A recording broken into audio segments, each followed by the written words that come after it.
Hey everyone, it's Kong again with another episode of Should You Summon.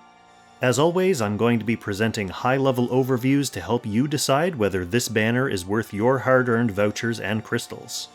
This week is the beginning of a new major update, which means we've got the important headline banner featuring Polyal and Lugner from Langrisser Re Incarnation Tensei. Like every headliner, this banner will run for the entire duration of the monthly cycle. As a raid-up banner, whenever you manage to get an SSR hero, it'll have a 40% chance of being either Polyal or Lugner, with the remaining 20% chance reserved for any random off-banner unit in the regular summoning pool. Polyal is primarily an AoE rush unit who has just enough incidental other stuff in her kit to make her annoying beyond just an initial explosion. So let's talk about that explosion first. Her 3-cost skill sees her charge ahead 6 spaces, doing minor AoE damage along 3 lines. When she lands, she does the real AoE burst, hitting enemies within 2 spaces and also randomly stunning 1 to 3 of them. It's a nice opening disruptor for sure, but this is where the rest of her kit comes in. For every unit within 3 rings, she gets attack and defense. She also gets attack and defense for launching her 3C. She also gains regen and debuff immunity. The enemies she hits with either AoE lose defense, priming them for follow-up. And speaking of follow-up, that 6-line charge erases enemy terrain effects, including Annie's portals and McLean's water tiles, and it lets non-flying allies ignore some mobility reduction from terrain, meaning they can also get into the action faster. She also has a physical guard skill and a revive. So those are the fundamentals. She also has a couple of other displacement skills that you don't see as much, but they're there. One is a 3-line AoE push similar to Aryan Rods, one is a suplex similar to Virash, and one is rout similar to rout. She's a member of Langrisser Reincarnation buffed by Ares and Hilda, Dark Reincarnation buffed by Bozel and Licorice, and Yeles Legends buffed by Landius and Sigma. For bonds, she doesn't roadblock anyone else's bonds for now. For her own bonds, she needs Licorice for her defensive bond and Patsir for her attack bond. For content, in PvE, she's fine. There are definitely better PvE-centric AoE units. The main reason her kit is good is because it's all tuned specifically for specific PvP uses. Not too surprising at this point. She's got an AoE rush focus on the surface, but she's good enough that she'll easily drop into most people's boxes, even if she's really only there to provide ban pick pressure. For real rush teams with Matthew, Julian, Clotaire, and friends, she helps ensure that you're going to at least get an opener and some follow-up. This is going to be a pretty funny season. Alright, let's move on to Lugner. Lugner is basically a healer, but what makes him unique is his map-wide punishment mechanic. So let's talk about that in some depth. He has 3 different map-wide commandments that he can declare. He sets one at the start of the map, and then he can choose to declare one after he takes action. Now, only one commandment is active at any given time. This basically just lets him switch between the active one if he wants. Whenever an enemy unit breaks the active commandment, they gain unique sin stacks. These stacks can't be dispelled or immunized, so they'll go through rows and stacks, but they don't do anything on their own. They're basically tokens. So here are the 3 commandments that he can choose between. The first one declares that movement is sinful, and anyone who breaks this commandment gains sin stacks if they move 3 or more spaces. The second commandment declares that not doing damage is sinful, and anyone who breaks this commandment will gain sin stacks if they use non-damage dealing skills. The third commandment is that aggression is sinful, and anyone who breaks this commandment will gain sin stacks when they deal damage. So all this talk about sin, what does sin actually do? So basically, if you get up to 4 stacks of sin, you suffer minus 15% attack and int, and you take 15% more damage. If you get up to 7 stacks, you get silenced. They also act as triggers for other elements of his kit, like his 3-cost skill for example. His 3C is an area heal that also causes enemies to get hit with a number of debuffs equal to their sin stacks. So if they've racked up 7 stacks of sin, they'll get 7 debuffs. He also passively hands out 2 stacks of sin to a random enemy without sin, and causes enemies to eat an additional debuff whenever they break a commandment. His 1-cost skill is a single target heal that temporarily makes the target holy, and causes the target, that is, the healed ally, to apply 2 stacks of sin when entering battle with someone else. Finally, his unique 2-cost skill targets an enemy and makes them subject to all 3 commandments at the same time for 2 turns.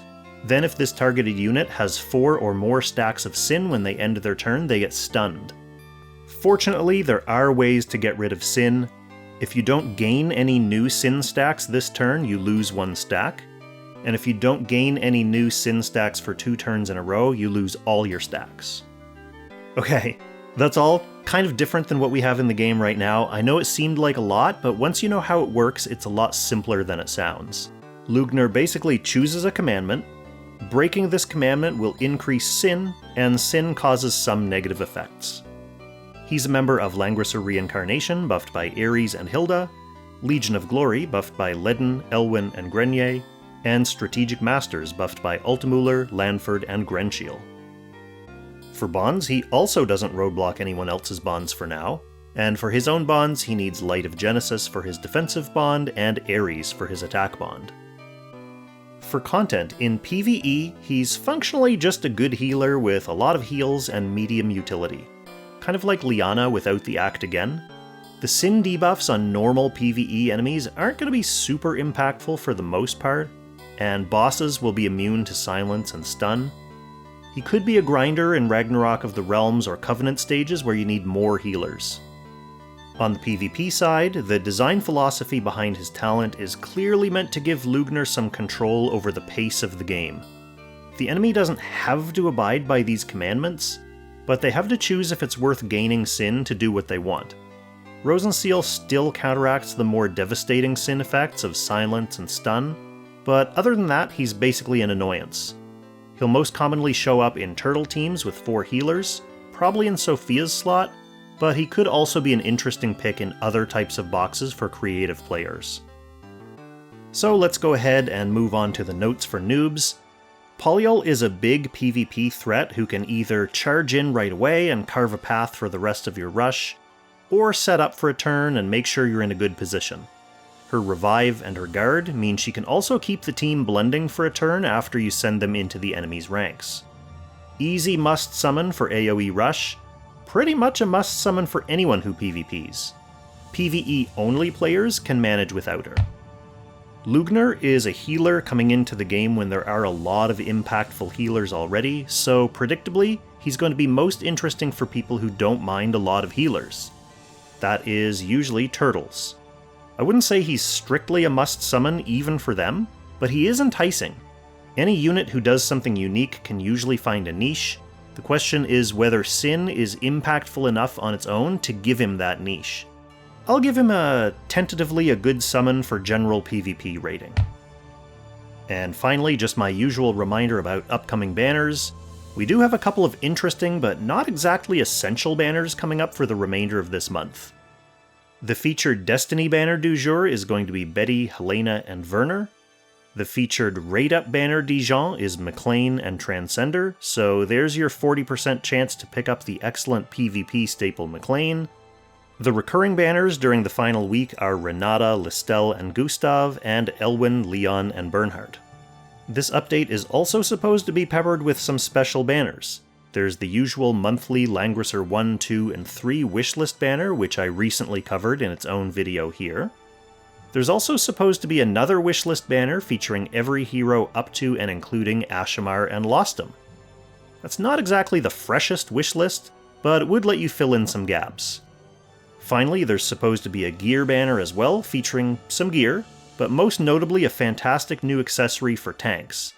This has base hit points and defense, plus 5% all stats, and it grants immunity to stun and passive block. It's going to be rough not summoning those. So that covers this month's banners, but of course we're in the middle of an epic season of summoning, so let's briefly remember what we have to look forward to as well. Next month's update brings another must-summon PvP unit in Strategic Masters buffing Grenshiel. Her consolation prize is Joa and Connie, who are also pretty decent units, so good banner overall. The month after that should be the next Trails collab with Agnes and Elaine, assuming we get that on schedule, and I am assuming that. Finally, the month after that is the launch of the next limited Watham-style banner featuring the meta upheaving Awakener, OP in both PvP and PvE. That's a lot of abbreviations and letters. She's an OP PvP and PvE ST and AoE. Okay.